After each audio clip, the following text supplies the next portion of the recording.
The year 1815 marked the end of the Napoleonic Wars, and England stood triumphant yet forever changed.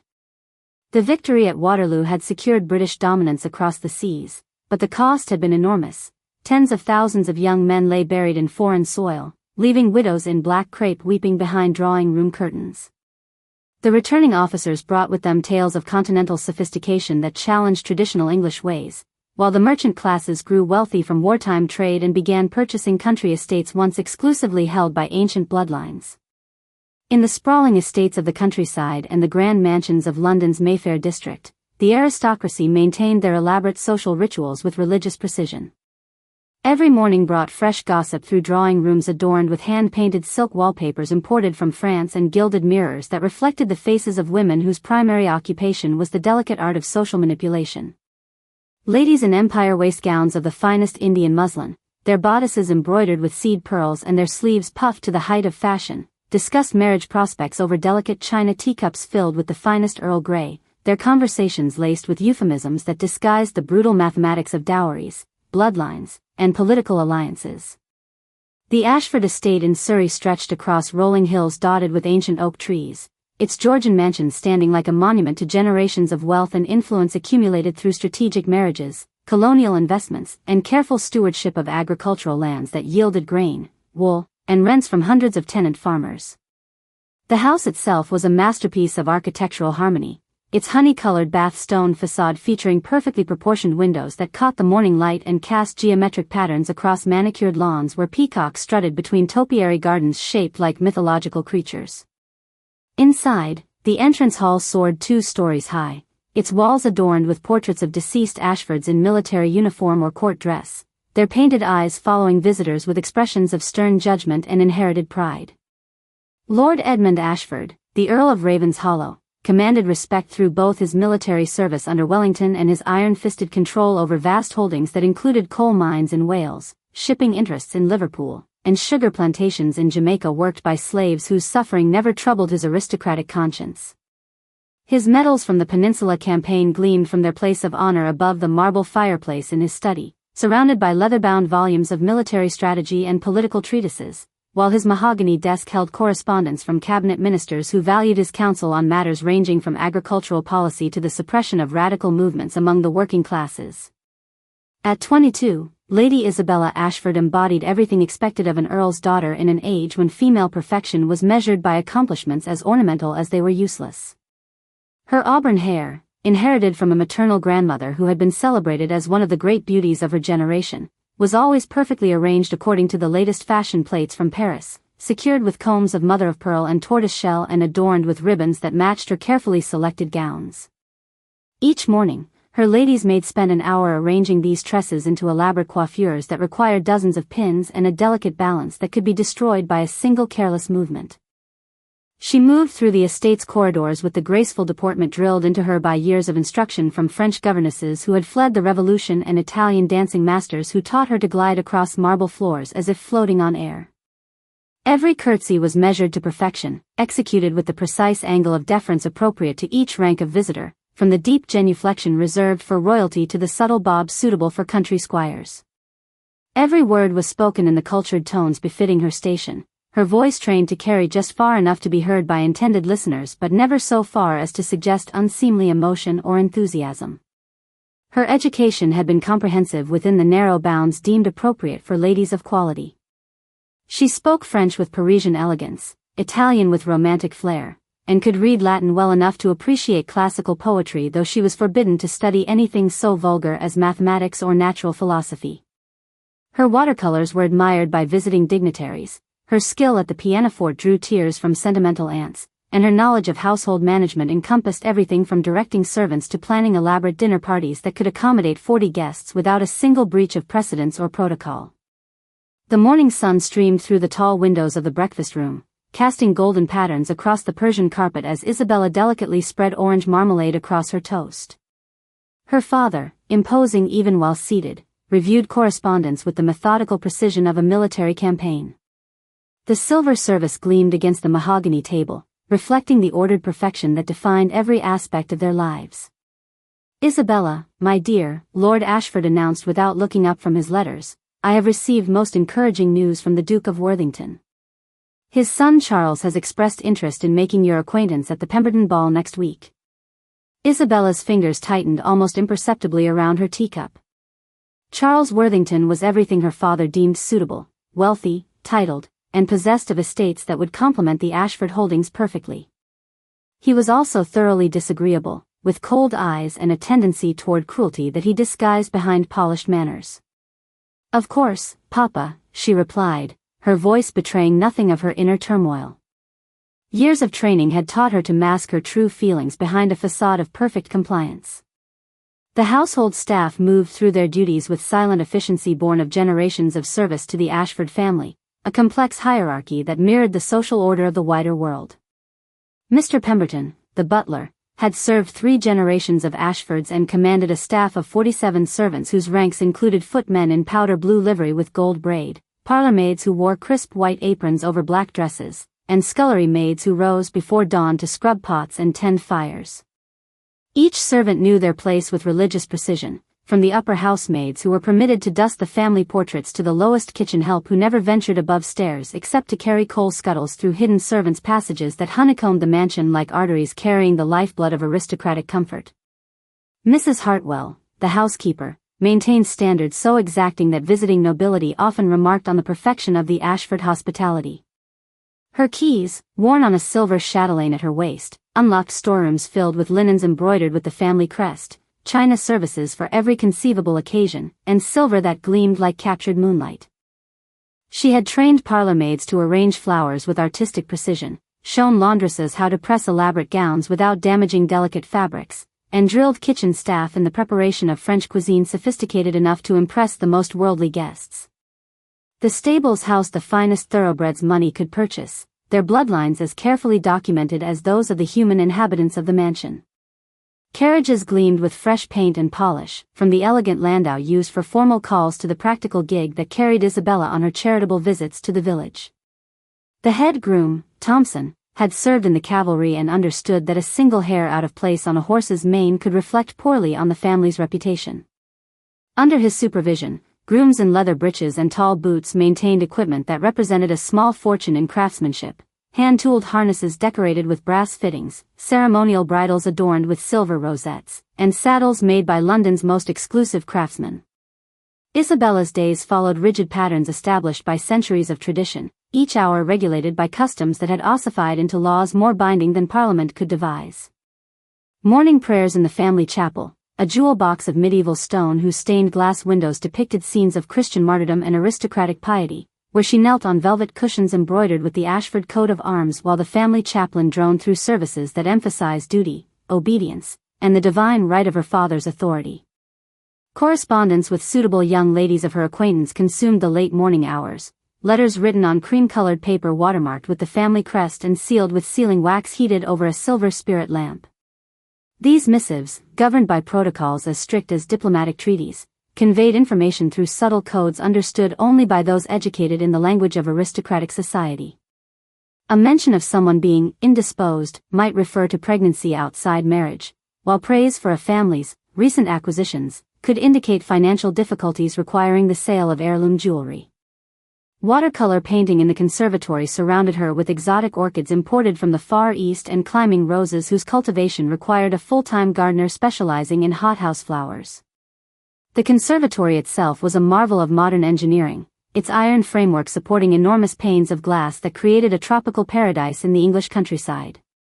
Here Isabella practiced the delicate art of botanical illustration, rendering flowers with scientific precision while maintaining the artistic sensibility expected of a lady who painted for accomplishment rather than profession. Afternoon calls served as elaborate theatrical performances where every word and gesture carried hidden meaning, where reputations could be made or destroyed through the precise placement of a calling card or the exact duration of a visit. Ladies arrived in carriages bearing their family arms, their coachmen and footmen as much part of the display as their mistress's clothing. The ritual of leaving cards, some folded to indicate a personal visit, others left plain to show mere social obligation, constituted a complex language that governed all social interaction among the upper classes. The weight of expectation pressed upon her like the stays of her corset, invisible but ever present. She was the sole heir to the Ashford legacy, her future marriage destined to forge political and economic alliances that would strengthen her family's position for generations to come. Love was a luxury that aristocratic daughters could ill afford, a romantic notion better left to novels than real life. Yet as Isabella gazed out at the gardens where peacocks strutted across manicured lawns, she felt the stirring of rebellion in her heart. The walls of privilege that surrounded her began to feel less like protection and more like a prison, beautiful but confining. She longed for something beyond the prescribed path laid out before her, though she dared not speak such thoughts aloud. The social season approached like a storm on the horizon, bringing with it balls and soirees where she would be displayed like a prize thoroughbred, her bloodline and dowry catalogued by potential suitors and their calculating mothers. The thought filled her with a mixture of dread and desperate hope that somehow, somewhere in the glittering whirlwind of society, she might find something real and true.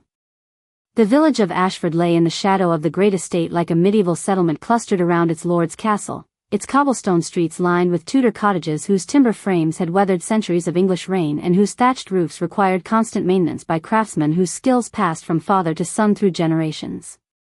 Here blacksmiths hammered iron into horseshoes and agricultural tools, their forges glowing red-hot in workshops that stank of coal smoke and heated metal.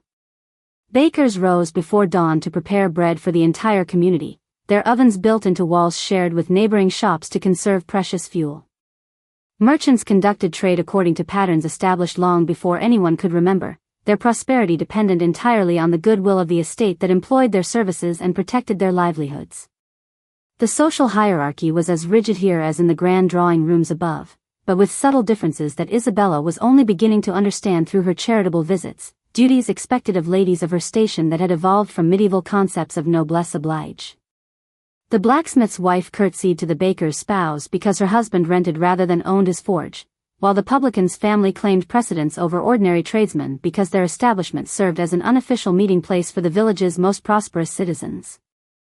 Children learned their places in this order before they could properly walk, understanding instinctively which doors they might approach and which thresholds remained forever beyond their station. Dr. Marcus Blackwood had arrived in the village 3 months prior, bearing credentials from Edinburgh University that impressed the local apothecary and recommendations from physicians in London whose names carried weight even in rural Surrey. Yet his past remained deliberately vague, and his refusal to curry favour with the local gentry had already made him suspect in the eyes of those who mattered most in the county's social calculations. He rented modest rooms above the apothecary shop, clinical chambers that smelled of carbolic acid and medicinal herbs, treating patients regardless of their ability to pay in currency, though he often accepted payment in farm produce, preserved foods, or manual labor performed by grateful family members. His practice encompassed everything from setting broken bones to delivering babies, from treating fever to performing the delicate surgery required to remove cataracts from aging eyes. The villagers had initially approached him with suspicion. Educated men didn't typically settle in obscure rural communities unless driven by circumstances they preferred not to discuss.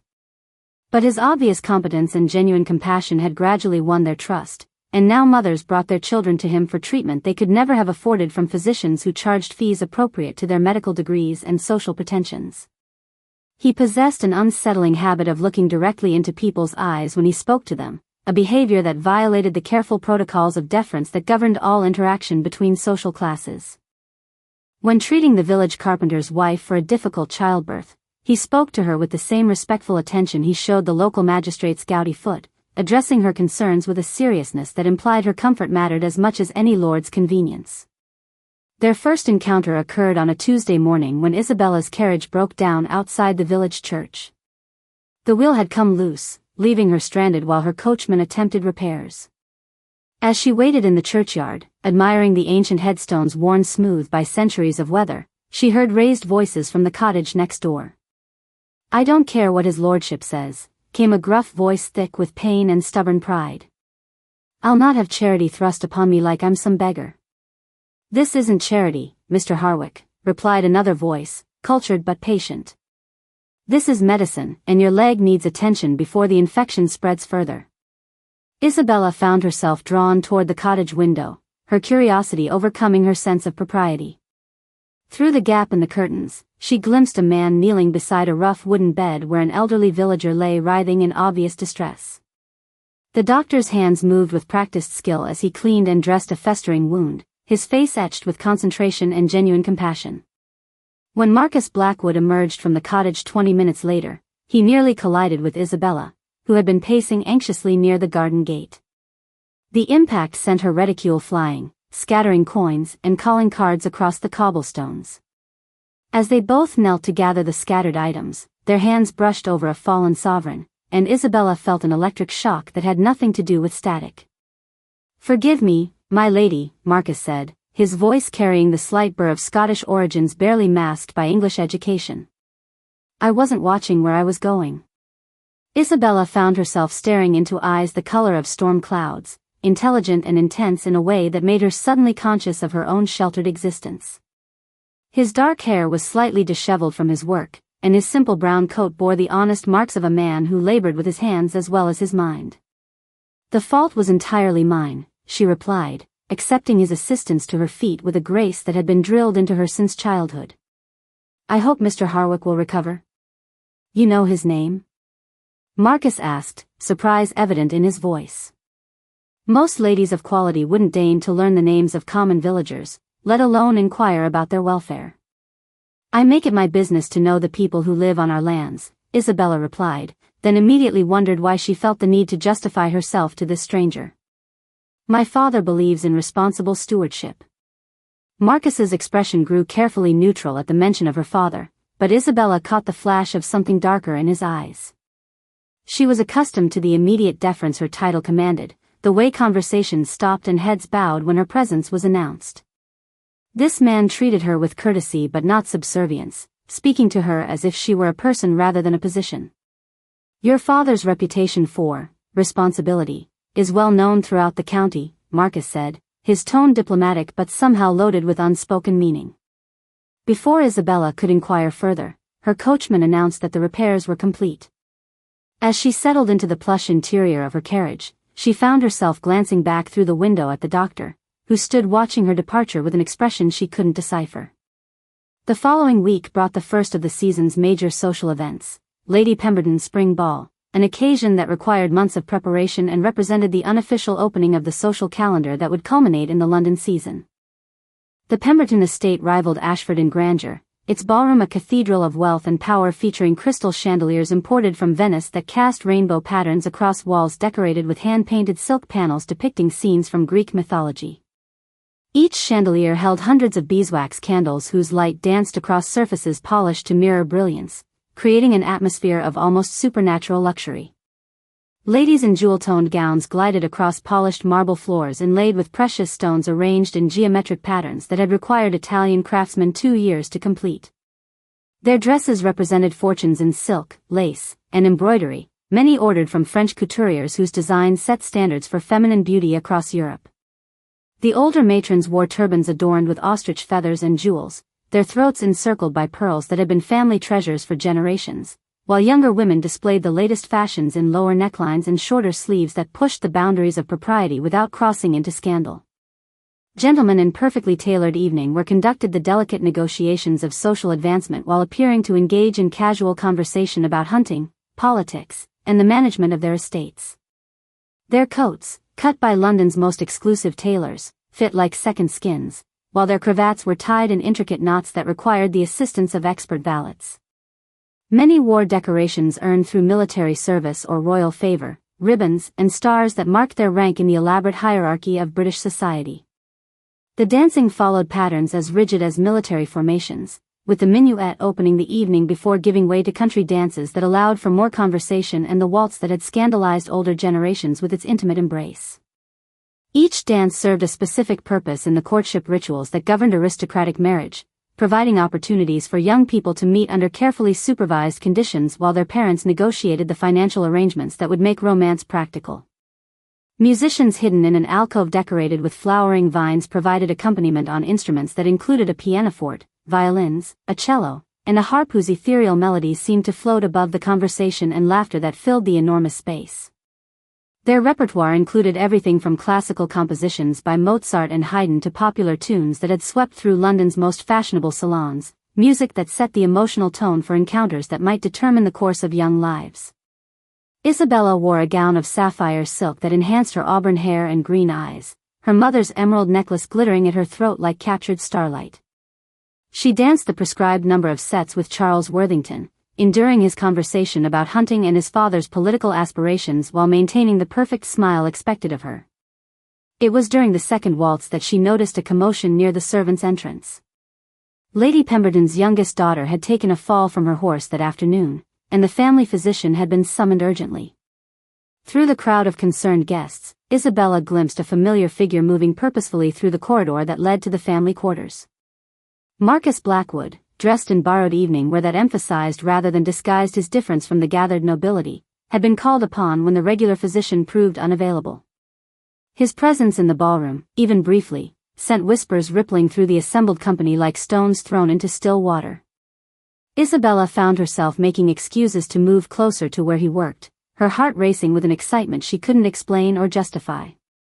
When their eyes met across the crowded room, the careful walls she had built around her emotions began to crack like ice in spring. The weeks following Lady Pemberton's ball passed in a haze of carefully orchestrated social events, each designed to further the courtship between Isabella and Charles Worthington. Garden parties at neighboring estates, afternoon teas where marriage settlements were discussed in euphemistic terms, and evening entertainments where Isabella found herself increasingly trapped in conversations about household management and the proper education of future heirs. Charles had begun calling at Ashford with increasing frequency, his visits sanctioned and encouraged by both their fathers. He would arrive in his immaculate landau, drawn by perfectly matched bay horses, and spend hours in Lord Ashford's study discussing politics, investments, and the advantageous merger their union would represent. When protocol demanded his presence in the drawing room with Isabella, he spoke of his travels on the continent and his plans for expanding his estates, treating her more like an acquisition to be assessed than a woman to be wooed. Isabella maintained the facade of interested compliance, but each encounter left her feeling more suffocated than the last. Charles possessed all the attributes society deemed essential in a husband: wealth, title, breeding, yet his touch left her cold, and his eyes held a calculating quality that reminded her of her father's assessment of livestock at market. It was during one of her increasingly frequent charitable visits to the village that fate intervened once more. The spring had brought unusual rains, flooding the lower pastures and creating conditions perfect for disease among both animals and humans. Isabella had come to distribute baskets of food and medicine, a duty that had evolved from obligation into genuine concern for the welfare of those who depended on her family's protection. She found Marcus Blackwood emerging from the widow Morrison's cottage, his shirt sleeves rolled up and his face drawn with exhaustion. He had been working without sleep for 3 days, moving from house to house as fever spread through the crowded quarters where the poorest villagers lived. His dark hair was damp with perspiration, and mud stained his boots from trudging through the flooded lanes. "Dr. Blackwood," Isabella called softly, not wanting to startle him in his obvious fatigue. "How may I assist you?" Marcus turned, and for a moment his professional composure slipped, revealing something raw and vulnerable in his expression. The sight of her, immaculate in her rose-colored walking dress and matching spencer, seemed to emphasize the vast gulf between their worlds. "Lady Isabella," he replied, attempting to straighten his disheveled appearance. "I'm afraid the situation is rather dire. We need clean bedding, fresh water, and someone who isn't afraid to enter homes where fever might be lurking." Without hesitation, Isabella began removing her kid gloves. "Then we had better begin immediately." Marcus stared at her in astonishment. "My lady, I couldn't possibly ask you to." "You're not asking," Isabella interrupted, surprising herself with her firmness. "I'm volunteering. These people are under my family's protection, and that responsibility doesn't end at the estate gates." For the next 6 hours, Isabella worked alongside Marcus in conditions she had never imagined experiencing. She held basins while he examined patients, helped change soiled bedding, and spooned broth into the mouths of fevered children.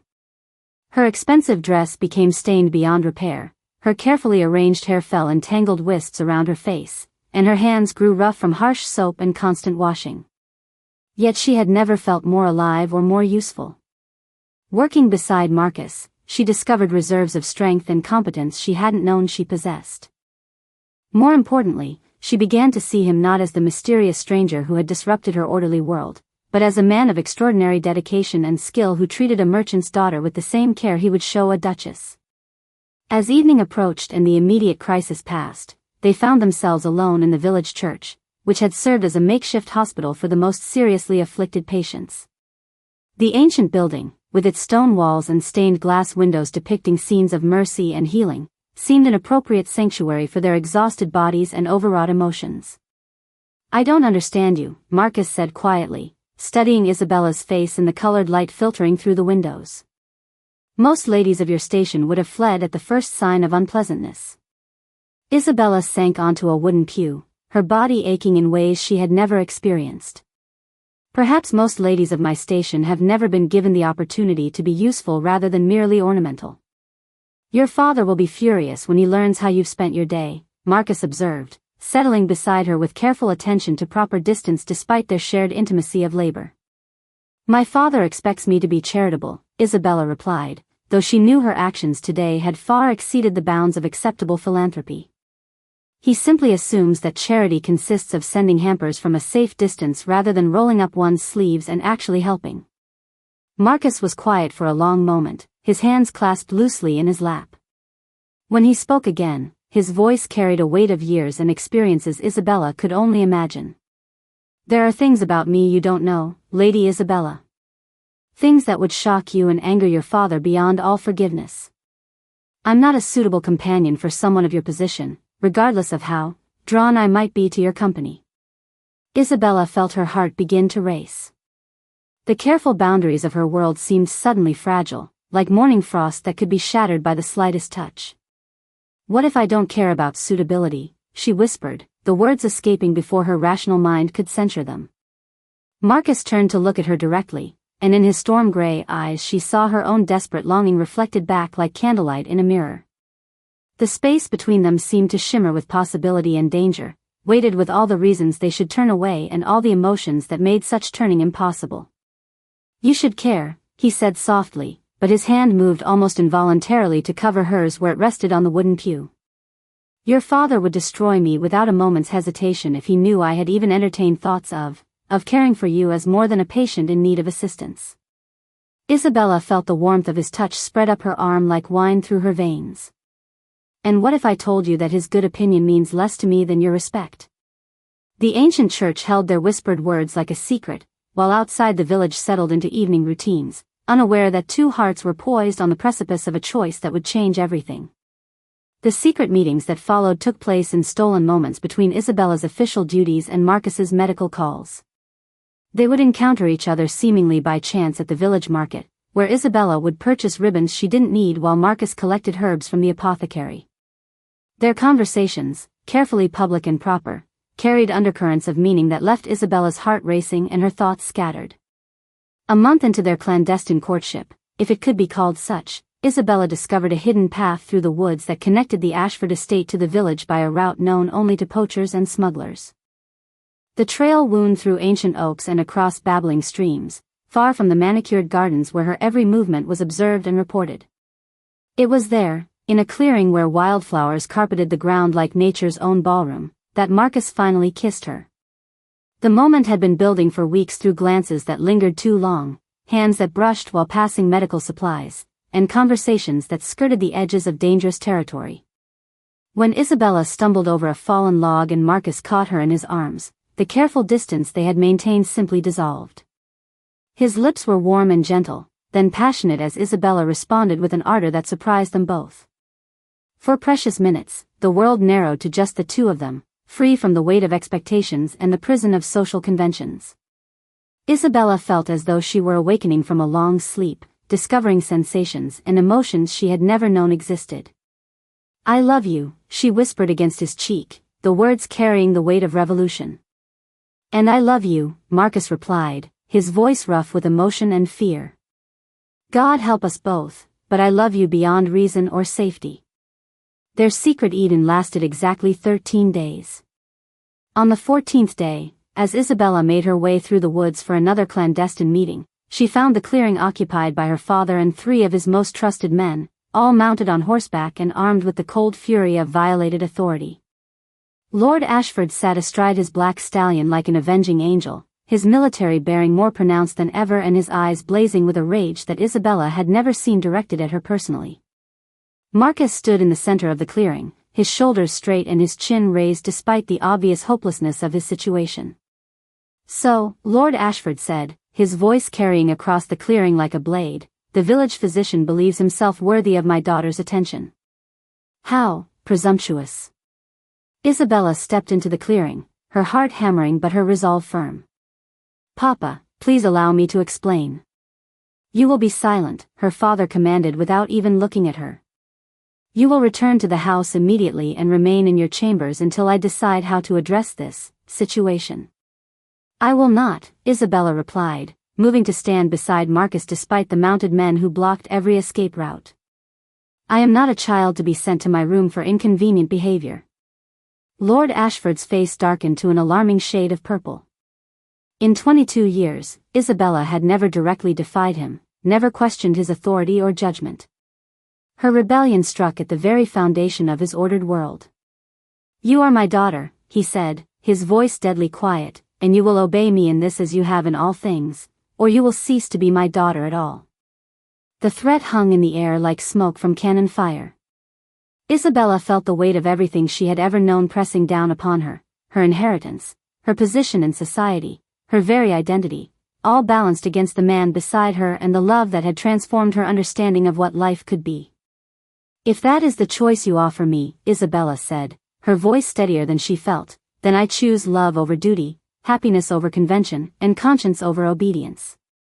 Marcus gripped her hand, his fingers intertwining with hers in a gesture that spoke of unity and shared defiance. Together they faced the mounted figures who represented not just Lord Ashford's authority, but the entire weight of a social system that brooked no deviation from its prescribed patterns. "Very well," Lord Ashford said, and Isabella was chilled by the finality in his tone. "Dr. Blackwood, you have exactly 24 hours to leave this county and never return. If you are found within 50 miles of my lands after that time, I will ensure that you are charged with crimes that will see you transported to the colonies, assuming you survive the trial." Marcus squeezed Isabella's hand once before releasing it. "And Lady Isabella?" "Lady Isabella will marry Charles Worthington within the month, as has always been planned. This aberration will be forgotten by all parties concerned." "No," Isabella said, the word ringing through the clearing like a bell. "I will not marry Charles Worthington. I will not be bartered away like a prized heifer to strengthen political alliances. If Dr. Blackwood leaves, then I leave with him." The silence that followed stretched taut as a bowstring. Lord Ashford's horse pawed the ground restlessly, sensing the tension in its rider, while the other men sat frozen in their saddles, witnessing a confrontation that violated every principle of family hierarchy they understood. "If you leave with him," Lord Ashford said finally, "you leave with nothing. No dowry, no inheritance, no family, no position in society. You will be dead to me and to everyone who has ever known you. Is this man worth such a price?" Isabella looked at Marcus, seeing in his face the same desperate love and terror that filled her own heart. He would never ask her to sacrifice everything for him, she knew. He would release her if she showed the slightest hesitation, would disappear from her life to spare her the consequences of choosing him. But as she stood in that sun-dappled clearing, feeling the earth solid beneath her feet and the man she loved beside her, Isabella realized that she had already made her choice. The gilded cage of her upbringing had become unendurable the moment she discovered what freedom felt like. "Yes," she said simply. "He is worth any price." Lord Ashford wheeled his horse around with military precision. "Then you are no longer my daughter. Guards, escort this woman from my lands. And doctor," he called over his shoulder, "remember that my reach extends far beyond these county borders. Cross me again, and geography will not protect you." As the sound of hoofbeats faded through the trees, Isabella and Marcus stood alone in their ruined paradise, holding each other while their world crumbled around them. The cottage Marcus rented above the apothecary's shop had never been intended for two occupants, least of all one accustomed to the luxuries of an earl's daughter. Isabella discovered the harsh realities of life without servants, without endless wardrobes, and without the cushion of inherited wealth that had made every day a series of pleasant choices rather than urgent necessities. They married in the village church at dawn, with only the elderly vicar and his wife as witnesses. Isabella wore her simplest dress, a morning gown of pale blue muslin that had once been casual attire for receiving tradesmen and now represented the finest garment she possessed. Marcus had sold his father's pocket watch to purchase a simple gold band, and their wedding breakfast consisted of bread and jam shared in the cramped quarters that would now serve as their home. The transformation was not merely material but social.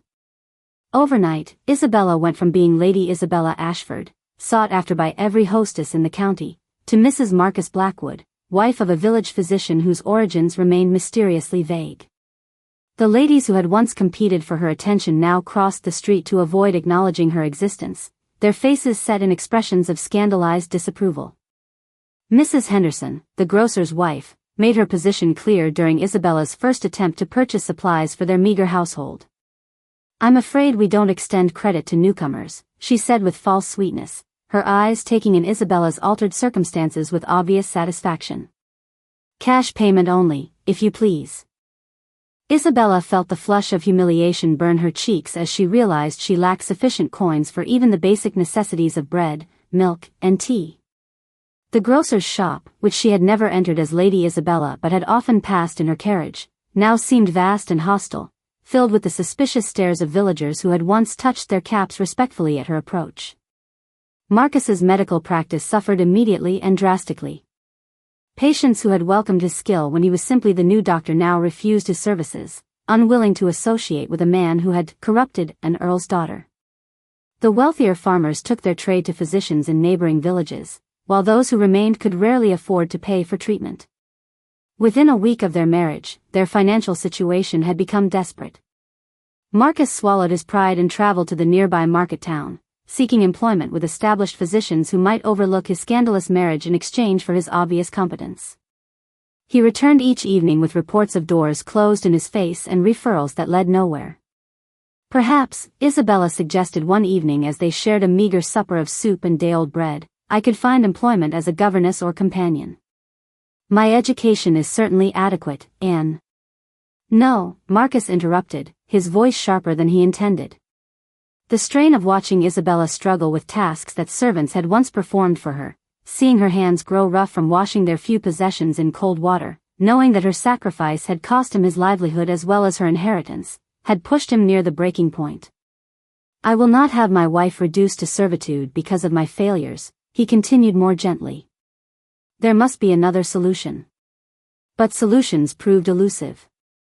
The reach of Lord Ashford's influence extended throughout the region, and his quiet word against Marcus Blackwood carried more weight than any recommendation the doctor might present. Isabella began to understand that her father's threat had been neither idle nor limited to criminal charges. Social and economic ostracism could be just as devastating as legal persecution. It was Isabella's former lady's maid, Jenny, who brought news of the wider consequences of their elopement. The girl appeared at their door one evening, glancing nervously over her shoulder as if afraid of being observed consorting with the fallen couple. "Begging your pardon, my lady, that is, Mrs. Blackwood," Jenny stammered, clearly unsure how to address her former mistress. "I thought you should know what's being set up at the house." Isabella invited the girl in, offering her tea they could ill afford while Marcus retreated to his small study to allow them privacy for conversation. "His lordship's been like a man possessed," Jenny reported in hushed tones. "Raging about ungrateful children and the corruption of good breeding. He's had every portrait of you removed from the house, every mention of your name forbidden among the staff. And Miss..." Jenny's voice dropped even lower, "He's told everyone you died of a fever while visiting the poor. There's to be a memorial service next week." Isabella felt the blood drain from her face. To be disowned was one thing, but to be declared literally dead, to have her very existence erased from family history, struck her as a cruelty beyond anything she had imagined her father capable of inflicting. "And Charles Worthington?" Isabella asked, though she dreaded the answer. "Oh, he's to marry the Pemberton girl instead. Her dowry's not quite as large as yours would have been, but her father's desperate to secure the connection. They say the engagement will be announced at the memorial service." After Jenny left, slipping away into the darkness as furtively as she had arrived, Isabella sat in the gathering gloom of their tiny parlor and contemplated the magnitude of what she had lost. Not just wealth and comfort, but identity itself. She was a ghost haunting the edges of a world that had once revolved around her presence. Marcus found her there an hour later, staring into the cold fireplace they couldn't afford to light. "Regrets?" he asked softly, settling beside her on the worn sofa that constituted their most substantial piece of furniture. Isabella considered the question seriously. In 3 weeks, she had learned what hunger felt like, what it meant to mend her own stockings and wash her own undergarments. She had discovered that love alone could not pay rent or put food on the table, that passion was a poor substitute for security when creditors came calling. Yet when she looked at Marcus, seeing the lines of worry that had appeared around his eyes and the way his shoulders carried the weight of responsibility for her welfare, she found her answer unchanged. "Never," she said, taking his hand in hers. "But I think we must leave England, my darling. Your reputation here is destroyed beyond repair, and my father's influence will follow us wherever we remain within reach of his power." Marcus nodded slowly. The same conclusion had been forming in his own mind, though he had hesitated to voice it, knowing what such a departure would mean for Isabella. To leave England was to abandon any hope of reconciliation with her family, any possibility of reclaiming her former position. "I have a cousin in Edinburgh," he said finally. "A physician who might be willing to help us make a new start." "But Isabella, it would mean freedom," she interrupted. "Real freedom, to build a life based on our choices rather than others' expectations." "Yes, Marcus. Let us go to Scotland, and let the dead remain buried." As they held each other in the darkness, neither spoke of the fear that gnawed at both their hearts, that love alone might not be enough to sustain them through the trials that lay ahead. The journey to Edinburgh took place under cover of darkness, with Isabella and Marcus traveling in a hired cart that carried them north through countryside she had once known as estates belonging to her father's friends and allies. Now the familiar landmarks seemed alien, part of a world from which she had been permanently exiled. They spoke little during the long hours of travel, each lost in private thoughts about the uncertain future awaiting them. Dr. James Blackwood proved to be a man of 50 with kind eyes and a pragmatic nature that had served him well in building a successful practice among Edinburgh's growing merchant class. Marcus's cousin asked few questions about the circumstances that had brought them to his door, accepting their need for sanctuary with the quiet understanding of a man who had seen enough of the world to recognize love when it appeared, regardless of the social complications it might entail.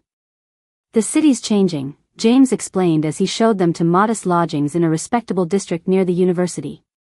"Commerce matters more than bloodlines here, and skill counts for more than connections. If you're willing to work, Marcus, there's place for a competent physician." Isabella discovered that Scotland's more flexible social structure offered opportunities that would have been unthinkable in England. Women could engage in trade, manage businesses, and participate in intellectual life with a freedom that astonished her. The rigid hierarchies of her father's world seemed suddenly antiquated, like armor that had outlived its usefulness. Within a month, Marcus had established himself as assistant to an elderly physician whose hands had grown too arthritic for surgical work but whose reputation brought a steady stream of patients. Isabella, meanwhile, found employment teaching English and French to the daughters of successful merchants who aspired to polish their social skills. Her education and refinement, once merely ornamental accomplishments, became valuable assets in a society that judged worth by contribution rather than inheritance. Their lodgings were Spartan compared to the luxury Isabella had known, but they were their own. She learned to cook simple meals, to manage household accounts, and to find satisfaction in accomplishments that were entirely her own creation. The calluses on her hands became badges of pride rather than marks of shame, evidence that she could survive and even thrive through her own efforts. 6 months after their arrival in Edinburgh, Marcus received a letter that would change everything. It came bearing the seal of the Royal College of Physicians, and its contents left him staring at the paper in stunned disbelief. "What is it?" Isabella asked, noting his pale complexion and trembling hands. "They want to offer me a position," Marcus said slowly. "Teaching anatomy at the university. It seems Dr. Morrison, my former professor, recommended me after hearing of my work here. Isabella, this is everything I ever dreamed of achieving." The position came with a comfortable salary, university lodgings, and most importantly, respectability. Dr. Marcus Blackwood would become Professor Blackwood, a man whose knowledge and skill commanded respect regardless of his wife's origins or their unconventional marriage. As autumn painted the Edinburgh hills in shades of gold and crimson, Isabella received an unexpected visitor. Jenny, her former lady's maid, appeared at their new home carrying a leather portfolio that she placed carefully on Isabella's small writing desk. "I thought you should have these," Jenny said, glancing around the modest parlor with curiosity rather than pity. "I saved them when his lordship ordered everything destroyed." Inside the portfolio were letters Isabella had written to her cousins, sketches she had made of the estate gardens, and most precious of all, a miniature portrait of her mother that had been painted shortly before her death. Isabella held the small oval frame with trembling fingers, seeing her own eyes reflected in the delicate features captured by the artist's brush. "How is he?" Isabella asked, though part of her feared the answer. "Older," Jenny replied honestly. "The anger's gone out of him, mostly. Now he just seems tired. Empty, like. Mrs. Hartwell says he spends hours in your old room, just sitting by the window looking out at the gardens." Isabella felt tears sting her eyes, but she made no move to wipe them away. "Does he ever speak of me?" "Never by name," Jenny admitted. "But sometimes, when he thinks no one's watching, he looks at the place where your portrait used to hang in the gallery. And once, I heard him talking to your mother's grave in the chapel yard, asking her forgiveness for failing their daughter." That evening, as Isabella and Marcus sat by their fire sharing the day's experiences, she told him about Jenny's visit and the glimpse it had provided into her father's private grief. "Perhaps," Marcus suggested carefully, "enough time has passed that a letter might be possible. Not asking for forgiveness or reconciliation, but simply letting him know that you are well and happy." Isabella considered this possibility, weighing love against pride, forgiveness against justice. Her father had cast her out with words that still burned in her memory, yet he was still her father, and time had a way of softening even the sharpest wounds. "What would I say?" she wondered aloud. "How do you heal such a breach?" "You tell the truth," Marcus replied simply. "That you regret the pain your choices caused him, but that you cannot regret the choices themselves. That love doesn't diminish with distance, even when forgiveness seems impossible." 2 weeks later, Isabella posted a letter addressed to Lord Edmund Ashford, Earl of Ravenshollow. She wrote of her new life, her happiness, and her hope that someday he might find it in his heart to remember her as the daughter who loved him even when she could not obey him. The reply came sooner than expected, written in her father's familiar handwriting but with a shakiness that spoke of age and perhaps emotion. "My dearest Isabella," it began, and she had to stop reading for several minutes to compose herself. "I have been a stubborn, prideful old fool, and I pray it is not too late to repair the damage my wounded pride has wrought." The letter went on to express regret for his harshness, admiration for her courage, and a hesitant hope that they might begin to rebuild their relationship through correspondence if not through personal contact. He had made inquiries about Marcus's background and discovered the truth that pride had prevented him from learning earlier, that Dr. Blackwood was the son of a decorated naval officer who had died in service to the crown, and that his education and character were beyond reproach. "Perhaps," Lord Ashford concluded, "you might consider bringing your husband to Ashford for Christmas. I find myself curious to meet the man whose love proved stronger than my authority, and I believe your mother would have wanted her grandchildren to know their heritage, whatever their parentage." Isabella folded the letter carefully, her heart full of emotions too complex to name. Outside their window, Edinburgh's ancient buildings caught the last light of the setting sun, while inside their warm parlor, Marcus reached for her hand with the same gentle strength that had first captured her heart in a village church a lifetime ago. "So," he said with a smile that held all their shared history of struggle and triumph, "shall we go home for Christmas, Mrs. Blackwood?" Isabella squeezed his hand, feeling the wedding ring that had cost his father's watch and represented their choice to build love on foundations stronger than gold or titles. "Yes," she said, her voice full of quiet joy. "I think it's time to go home." Outside their window, snow began to fall on the city that had given them sanctuary and a second chance, while somewhere in England, an earl sat by his fire reading his daughter's letter and planning a Christmas reunion that would heal old wounds and celebrate new beginnings. The love that had once seemed forbidden had proven stronger than society's conventions, more enduring than family pride, and more precious than all the wealth and position Isabella had sacrificed to claim it. In choosing each other, they had discovered that the greatest inheritance was not what others gave you, but what you created together through courage, commitment, and an unshakable faith in the transformative power of love.